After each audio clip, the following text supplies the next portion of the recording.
আপনারা অনেকে জানতে চান যে কি পরিমাণ শ্রমিক স্যান্ডবক্সের মাধ্যমে সিঙ্গাপুর নিয়ে আসবে। দেখেন, এখানে এটার কোনো লক্ষ্যমাত্রা নাই। সিঙ্গাপুরের যে বিসিএ তারা লক্ষ্যমাত্রা দেয় নাই। সিঙ্গাপুরের কোম্পানিগুলা তাদের যে ডিমান্ডটা বিসিএ কে দিবে যে আমার এই পরিমাণ ওয়ার্কার দরকার, এখন বিসিএ ওই অনুপাতে বাংলাদেশের ব্র্যাককে এই ডিমান্ডটা পাঠাবে। ব্র্যাক ওই পরিমাণ ওয়ার্কার প্রিপেয়ার করে সিঙ্গাপুর পাঠাবে। ব্যাপারটা হচ্ছে এরকম। এখানে কোনো সংখ্যা নাই যে আগামী 2 বছরে এত লক্ষ শ্রমিক যাবে। ভাই, কারো দ্বারা প্রতারিত হবেন না। এখানে কোনো সংখ্যা নাই, এবং কি পরিমাণ যাবে প্রতি মাসে বা কয় মাস পর পর এইটারও কোনো নির্দিষ্টতা নাই। বুয়েসেল এর মাধ্যমে দক্ষিণ কোরিয়া যেভাবে যায় মোটামুটি অনেকটা এরকম।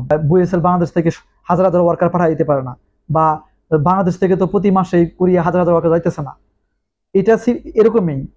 সিঙ্গাপুরের কোম্পানিগুলার তাদের চাহিদার ভিত্তিতেই ব্র্যাক সিঙ্গাপুর ওয়ার্কার পাঠাবে। সিঙ্গাপুরে আগামী 1 বছর বা 6 মাসে কতগুলো কোম্পানি কি পরিমাণ তাদের ওয়ার্কারের ডিমান্ড আছে এটা একমাত্র বিসিএ বলতে পারে, আর সিঙ্গাপুরে যে কোম্পানিগুলাই বলতে পারে।